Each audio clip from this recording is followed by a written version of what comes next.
Pensé que el amor era mi refugio en esta Valencia de fachadas doradas y secretos enterrados. Hasta que una desconocida me lo arrebató todo con una sola mirada de odio puro.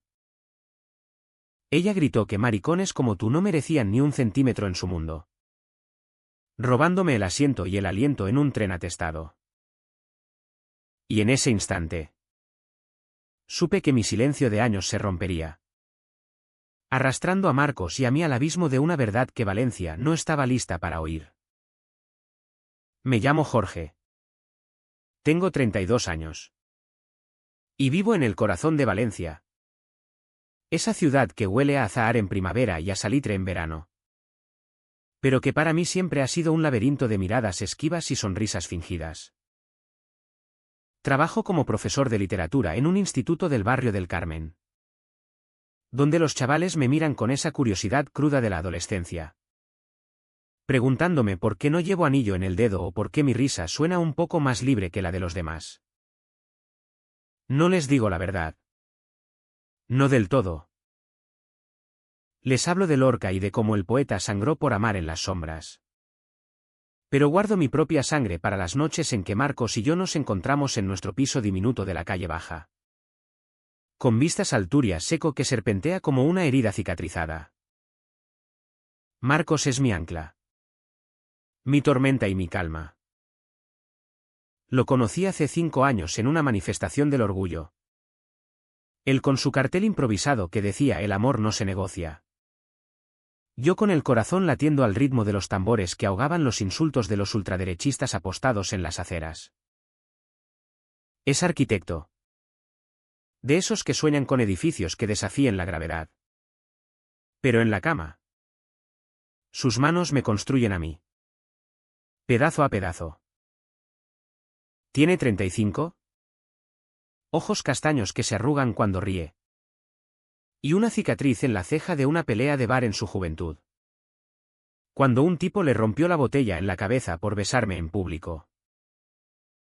Valencia es progresista, dice siempre. Pero yo sé que es una máscara. Detrás de las fallas y las paellas, hay familias que susurran degenerado cuando pasamos de la mano por el mercado central. Nuestra relación no es un cuento de hadas, es un drama escrito con tinta invisible. Vivo con el peso de mi familia. Esa madre devota que reza en la Basílica de la Virgen cada domingo y que, cuando le conté lo de Marcos hace 3 años, me miró como si hubiera confesado un crimen. Hijo, Dios te perdona si luchas, me dijo. Y desde entonces, las visitas navideñas son un ritual de silencios y platos de arroz al horno que se enfrían sin ser tocados. Mi padre, un ex marinero endurecido por el Mediterráneo, ni siquiera levantó la vista del periódico, solo murmuró algo sobre la decadencia de la juventud. No les echo en cara su rechazo, es el veneno lento de una sociedad que te ama a medias. Que te da el orgullo pero te quita la herencia moral. Y luego está el trabajo. Mis colegas son amables en la superficie. Pero hay comentarios que cortan como navajas. Jorge, ¿vienes solo al vermú? ¿O esperas a tu amigo especial? Río. Desvío. Pero cada palabra es una astilla bajo la piel. En Valencia, ser gay no es un escándalo. Pero es una etiqueta que te hace invisible en las conversaciones serias. Como si tu opinión sobre la política local o el cambio climático perdiera peso porque amas a un hombre. Marcos lo lleva mejor, él es de Madrid. Traído por un proyecto de rehabilitación en el Ciutat de les Arts. Aquí todos fingen ser abiertos. Me dice mientras me besa el cuello en la cocina, con el olor a tomate frito impregnando el aire. Pero tú y yo sabemos que el odio es solo un susurro esperando su turno para gritar. Esa mañana de junio, el calor de Valencia ya se pegaba a la piel como una segunda capa de sudor. Había salido temprano del piso, con el metro rebosante de oficinistas y turistas despistados. rumbo a una reunión en el ayuntamiento sobre un taller de diversidad para los alumnos. Llevaba mi maletín con los apuntes de García Lorca. El que escribía sobre amores prohibidos en los olivares de Granada. Y un café para llevar que humeaba como un secreto a punto de desbordarse. El tren llegó con ese chirrido metálico que anuncia el caos. Y subí apretujado entre cuerpos anónimos, buscando un asiento libre en el vagón medio vacío. Lo vi al fondo, un hueco junto a la ventana, con el sol filtrándose en rayos que bailaban sobre el asiento de vinilo desgastado. Me acerqué, el corazón latiendo con esa fatiga cotidiana. Y deposité mi maletín allí, reclamándolo con el gesto sutil de quien ha aprendido a no pedir permiso en voz alta. Estaba a punto de sentarme cuando una mano me empujó el hombro. No con fuerza, sino con esa determinación fría de quien cree tener derecho divino. Era ella, una mujer de unos 50 años. Con el pelo teñido de rubio ceniza recogido en un moño apretado. Bolso de cuero cruzado sobre el pecho como un escudo. Y ojos que ardían con un fuego que no era del sol valenciano. Ese asiento es mío, espetó. Su voz cortando el murmullo del vagón como un cuchillo en mantequilla. No era una pregunta, era una orden. Envuelta en el acento áspero de las afueras. Quizás de algún pueblo del interior donde las campanas de la iglesia aún dictan la moral. La miré. Parpadeando. El café temblando en mi mano. Perdón. Respondí. Mi voz saliendo más suave de lo que quería. Ese tono conciliador que he perfeccionado en años de evitar confrontaciones. Lo acabo de ver libre. Hay sitio para dos. Pero ella no cedió, se plantó allí, interponiendo su cuerpo entre mí y el asiento. Como si yo fuera una amenaza invisible. No para ti, dijo, bajando la voz pero no el volumen de su desprecio. Gente como tú no se sienta donde quiere. Este tren es para familias decentes. No para desviados.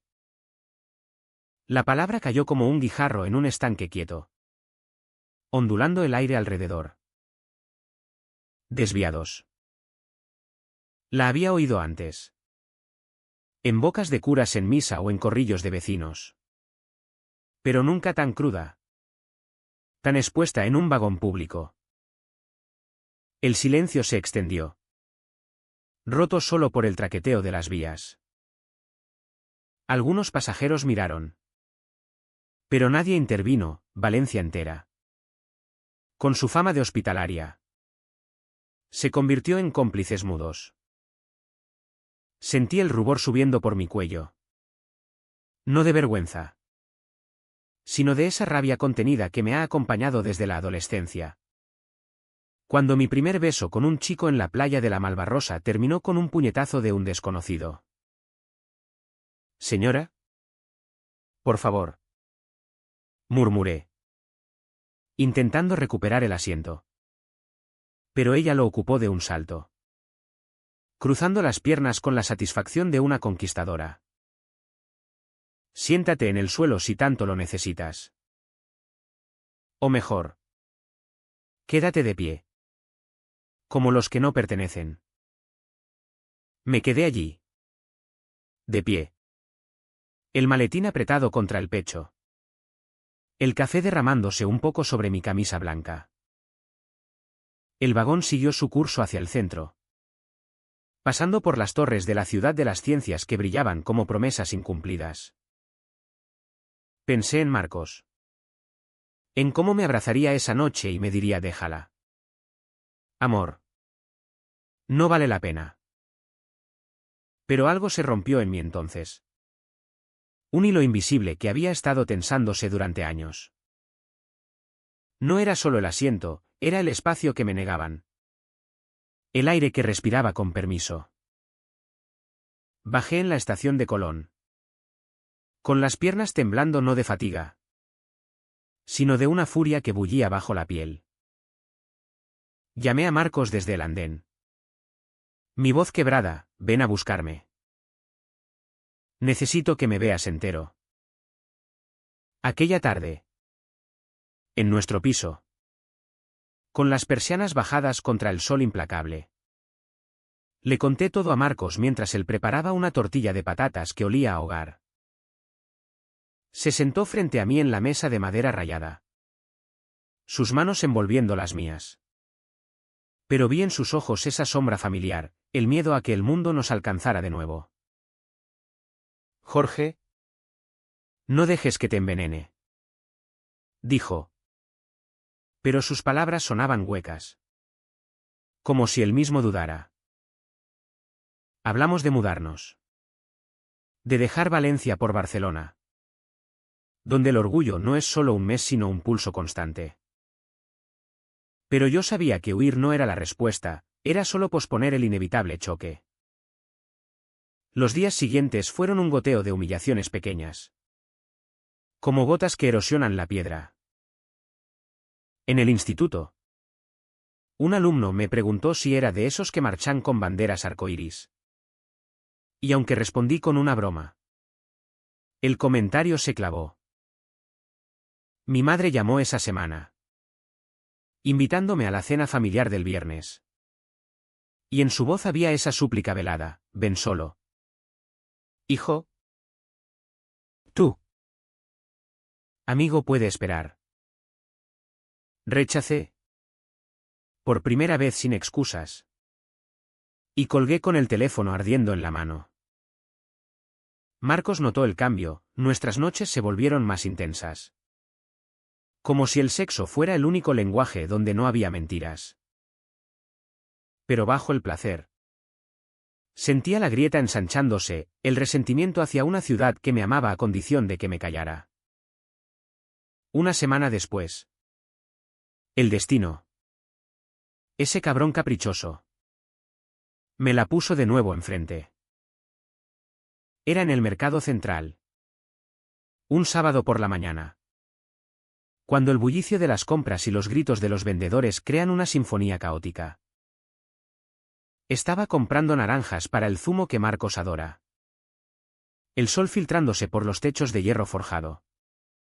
Cuando la vi, la misma mujer. Ahora empujando un carrito con verduras mustias. Su moño un poco más deshecho. Nuestros ojos se cruzaron en el pasillo de las frutas. Y por un segundo. El tiempo se detuvo. Ella palideció. O quizás fue mi imaginación. Pero no apartó la mirada, en cambio. Murmuró algo a la frutera. Un comentario que flotó hasta mí como humo: estos tiempos. Hasta en el mercado hay de todo. No lo pensé, las palabras salieron solas. Afiladas como un cuchillo de cocina. Sí. Señora. De todo. Incluyendo intolerancia envuelta en bolsas de supermercado.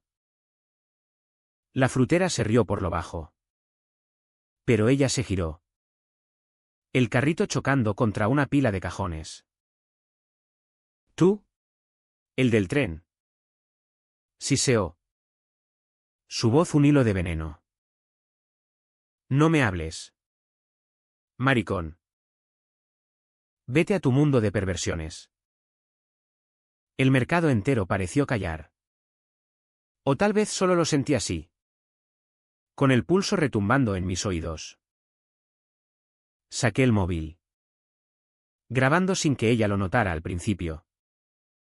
Capturando su diatriba, insultos sobre la agenda gay que destruye familias.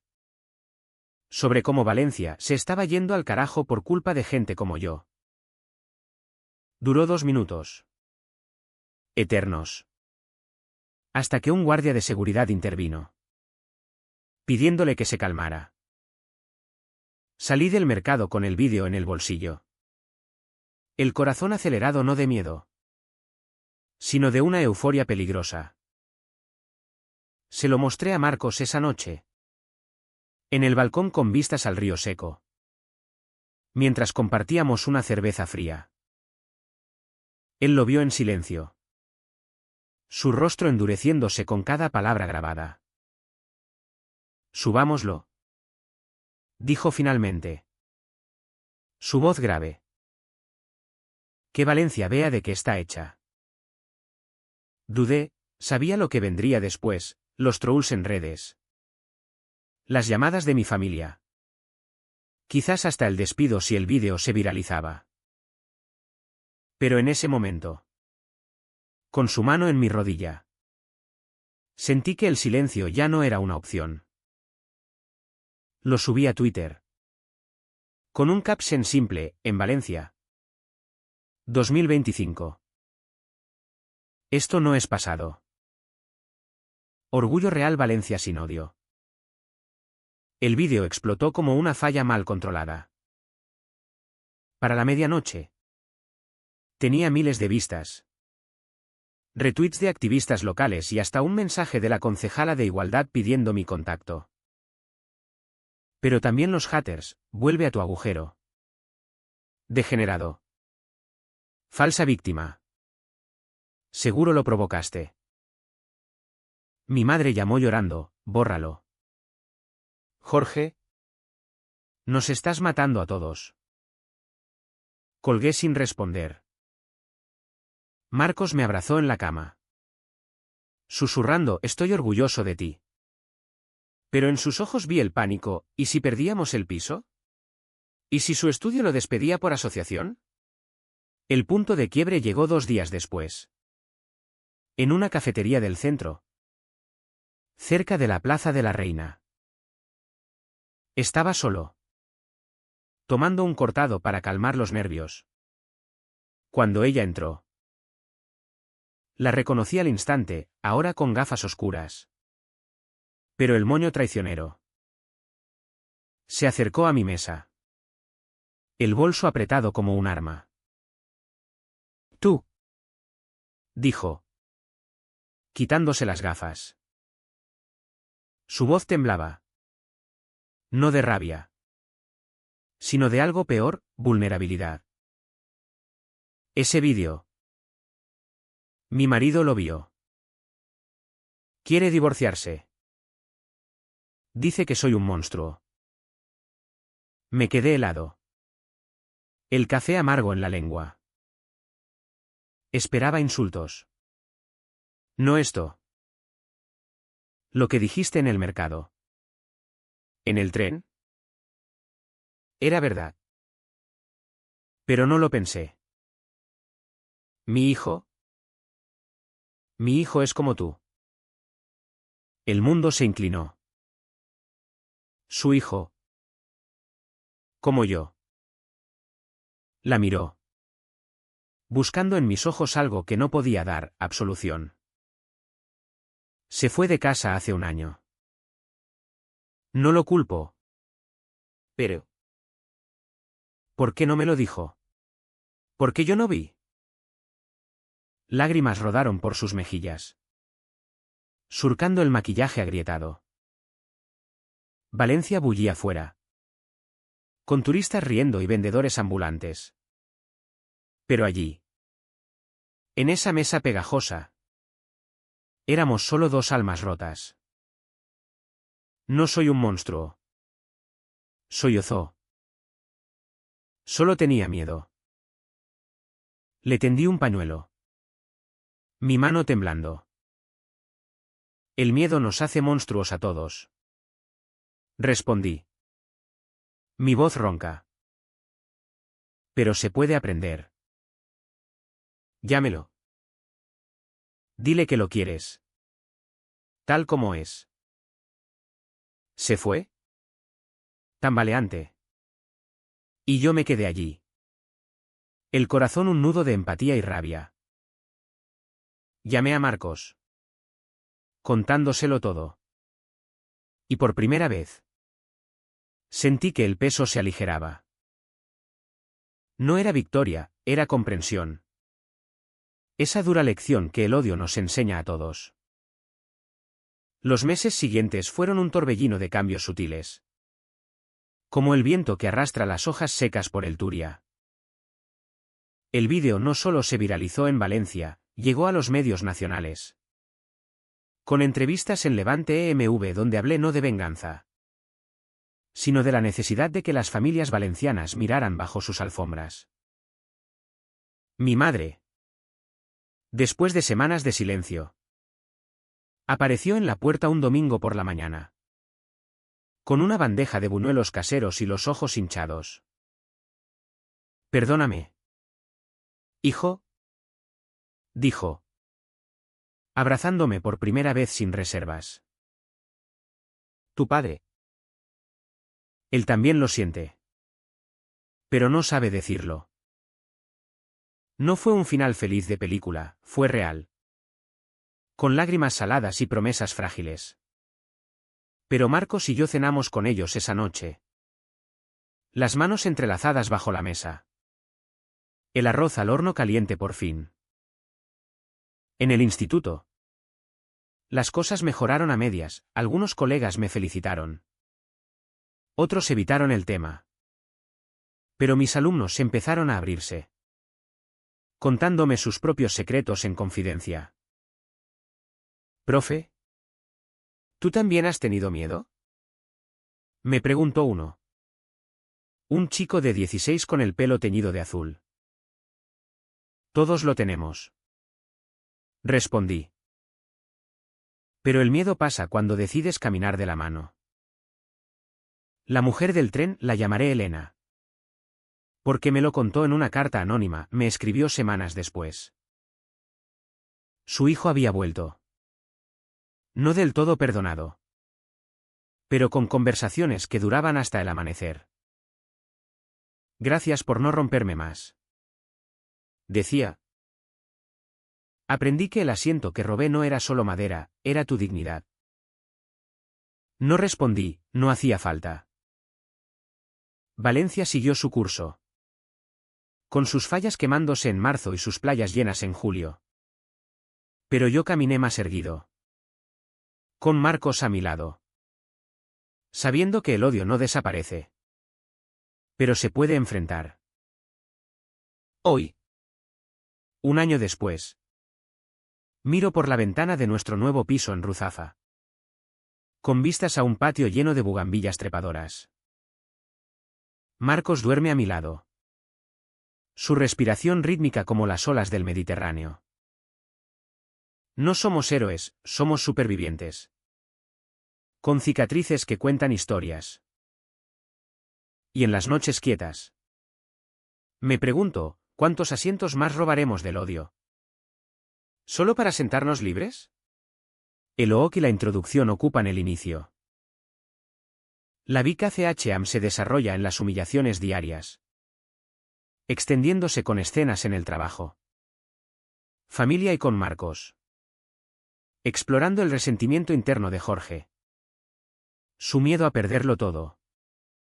Y flashbacks breves a momentos de infancia en Valencia donde sintió la primera punzada de rechazo, eje. Un amigo de la infancia que lo traicionó. Diálogos con colegas que minimizan su experiencia. Cenas familiares tensas donde la madre intenta curarlo con rezos. Y noches de intimidad con Marcos interrumpidas por llamadas anónimas de homofobia. Jorge se siente atrapado. Sacrificando su voz por la paz. Acumulando una ira sorda que lo hace cuestionar si el amor vale el silencio. Profundizando en la DNN, Jorge participa en un taller de orgullo local. Pero es sabotado por comentarios de participantes conservadores. Encuentra un diario viejo de su juventud. Reviviendo un intento de suicidio a los 18 en la playa de Saler. Donde el mar parecía la única salida al rechazo familiar. Marcos revela su propio trauma, un hermano que lo desheredó. La relación se tensa cuando Jorge evita salir de la mano en público. Temiendo más incidentes. Escenas sensoriales, el olor a humo de las fallas simbolizando quema interna. El tacto de la arena bajo los pies recordando aislamiento. Culmina con una discusión con Marcos, si no luchas. ¿Quién soy yo para ti? ¿Un secreto o un hombre? El BIN CLN, el incidente en el mercado se expande. Jorge graba el vídeo temblando.